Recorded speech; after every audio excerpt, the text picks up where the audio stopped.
We are now living in a fast-paced world where everything is available in just a click of a button.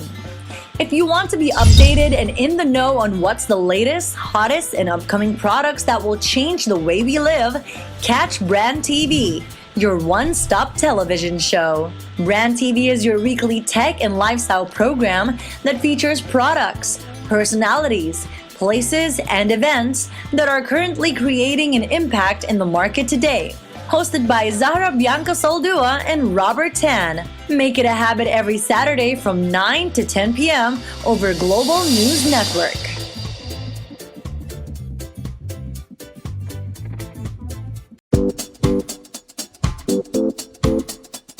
In this week's episode, we are privileged to have on our show my namesake, Robertson Sy Tan, the CEO of Blade Auto Center. Yes! Welcome, welcome. Oh, okay. We're good. We're doing that. Yes. All right. So we have a Robert and a Robert. Do you have another nickname other than Robert? Wala na eh. Mako-confuse ako. Pareho silang gwapo. Pareho silang Robert. Mas gwapo si Robert. Mas guwapo. Mas gwapo din si Robert.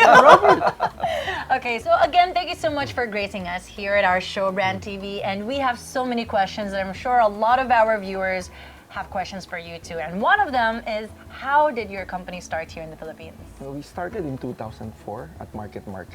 Back then, you rarely have choices when you want good car accessories. You either go to Banawe or you have to pay the steep price inside some of the shops in shopping malls. So we thought of putting up a high-end yet affordable car accessory shop to make it available to the common people. During my time, you only have very limited choices. There's only Toyota and Nissan and Mitsubishi, I think. And each brand has very limited models. And you know how we are. We like to personalize our things. We don't want to have my Corolla and your Corolla to be exactly the same. So in comes our kind of shop because we allow you to personalize your car. Customize it. And to make it really your own. I remember during our time, in my college days, Halata it's really ka na. hard. It's really hard. Ang hirap maghanap ng na accessories that are, right there. You have to go, as you said, to Banawe, to these far places, and to have your car accessorized. Ang sobrang dami. It's also very inconvenient back then. You don't have air-conditioned places, and the parking is really very limited. And that's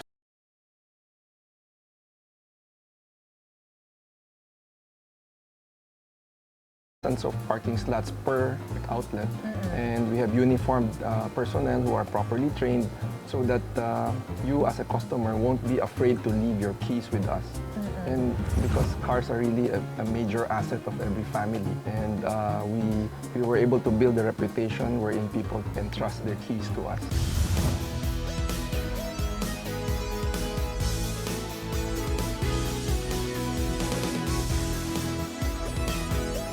Actually, medyo naku-curious na ako dahil, syempre, nag-start kayo ng 2004 and you're saying all of these things that sound really, like, as a customer, it's enticing. Pero I'm sure marami kayong mga obstacles that you had to go through, right? So how about if you share some of the things, some of your challenges that you had to go through for your company, and maybe the milestones or the positive things that you had to go through as well? Surprisingly, when we started the business, we did not have any significant hurdles that we had to surpass. I think we started it correctly. The store is brightly lit. We designed it like a boutique, but we're selling hardware products, which is very new at that time when we started it. And the big developers like SM, Robinsons, they all took notice. That's why they started swamping us with all these offers. And we were able to open 6 stores within our first year. We were able to open 7 stores within the second year. Wow. So after the second year, we already have 13 stores. We were already recognized as the market leader after the second year. How do you differ from the guys outside the malls? Our company is able to purchase product at lower than dealer or distributor prices, and in return we pass them all the savings. We pass them all to our customers. So you're in effect getting your products at high street prices, but with the convenience of a shopping mall, which is the best of both worlds. Let's talk about technology. Brand Magazine is now going on TV. Now, with the likes of Blade, with the onset of technology, online, people buying online and all, how has that affected your brick and mortar shops? It actually has affected us positively because Blade is an early adopter. We've been in Facebook for a long, long time. In fact, we now have more than 200,000 followers. Nice. And we're also on Instagram. We also have a YouTube channel called My Blade TV. The address is mybladetv.com. And we actually play around with that channel. They go on My Blade TV. Ano yung makikita natin mga episodes? Puro mga kalokohan. Puro kalokohan. It's a very light channel. So we put in music videos, we put in some tutorials, but it's mostly designed for fun. Ever since I came in, kilala ko na yung Blade. I thought it was a household name already, di ba? Oh, thank Kasi you. almost everywhere you go, meron na doon. So at least I finally found Robert. And me. and Robert, and finally met you, and at least got to ask you all of these questions. And a lot of our viewers would appreciate knowing a little bit more. This year is going to be my 50th birthday. Wow! And I'm going to celebrate it very soon. And what I did was I wrote all the lessons I learned from the past 50 years. Yes. I encapsulated it in one book that I wrote. And it's that book It's over that there. book over there. Yeah. Can you tell us a little bit more about this book that you're writing? It's actually, I tried my best to share whatever experiences I have, and I was hoping to at least affect one or two people who may want to follow what we have done, and hopefully to cultivate that entrepreneurial spirit for Filipinos. I like that. I like the fact that he wants to share his secrets and not just keep it to himself. Because here in the Philippines, you really need to get that entrepreneurial spirit out. Not a lot of people actually do that, to share their trade. Yeah. Because they think, the competition might actually see it, and they become competition and all that. But kudos to you. I just believe that the blessing should be shared, and if we can help one person, two persons, slowly bring our country up. Okay, let's check this out. I want to know more about this. What's the title? What would you do if this was your last day on Earth? 7 lessons life taught me. Robertson Sy Tan. Could be mine. No, it's not yours. What would you do? That's for another episode. What would you do? Of course, it's written there. 7 lessons that life taught me. And the foreword is by Francis Gong. That's interesting. Okay, so that means, is it out yet? It's going to be out in June, Okay. in time for my birthday. Yay! Yeah. All right, so I'll it send you a looks. copy. Yes, please do. Yeah. So it looks like we talked a lot about, Blade and the milestones and everything, but we need to know a little bit more about the toys for the big boys. But I We'll think continue that interesting discussion. We'll first take a short break, and yes, when we come back, we will talk about toys for the big boys and maybe girls. Stay tuned. Robertson Tan, and I gotta ask you just a few more questions because I know you are a very busy man. I'm never busy for you Ay, guys. wow. Oh. Ganun talaga mga For Brand Robert TV. talaga bolero. Ganun ba yun? It's okay, but I have just a few more questions. Like earlier, we were talking about more about the company and what you guys do as a brand, but now we want to know some of your new products and services that you're offering in the market. Oh yeah, we're very excited with all the new products we have. One of our best sellers now is the dash cams. It's fast Yes. becoming a standard in most of the cars now. Not anymore a Especially- trend, it's a standard. Yeah, it's fast becoming a standard now. I think more and more cars are putting dash cams in. Basically, it protects you and protects the people outside as well. Yun, for those mga pasaway drivers, Yeah. yun, you can capture them and post them online, and people get like online bashing revenge or something.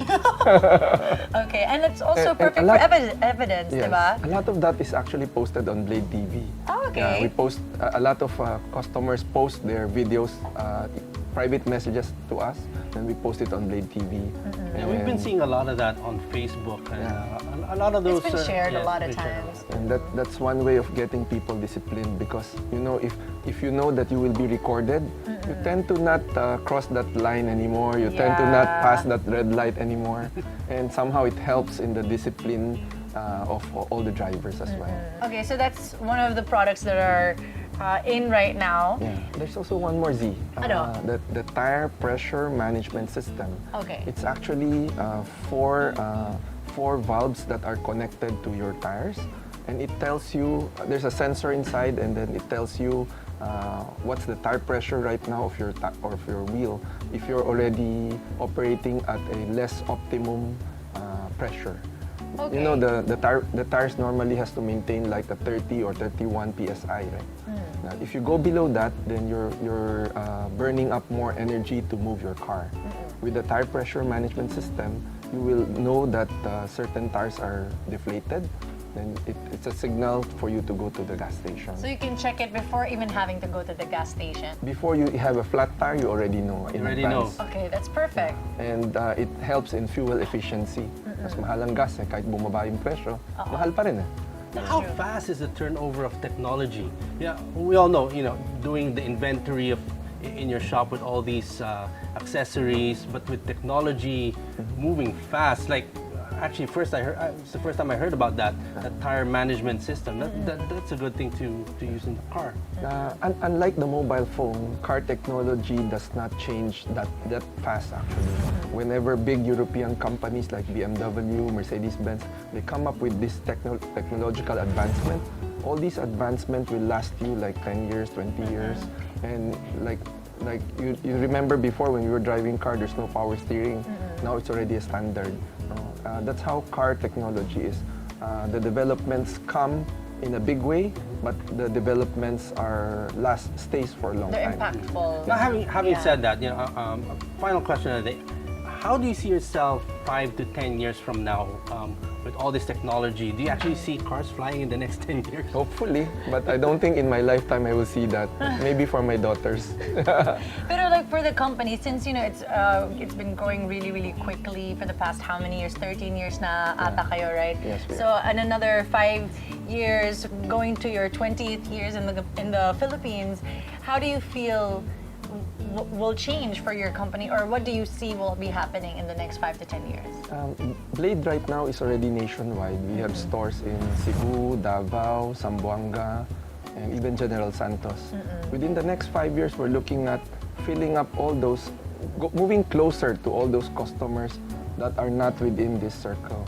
We're looking at Cagayan de Oro, Bacolod, and all those other. Baguio meron na? Baguio wala pa rin. Oh, yeah. So those type of provinces that are growing into big cities na. Yeah, we already reached Cabanatuan City, and down south we already reached Lucena and Batangas.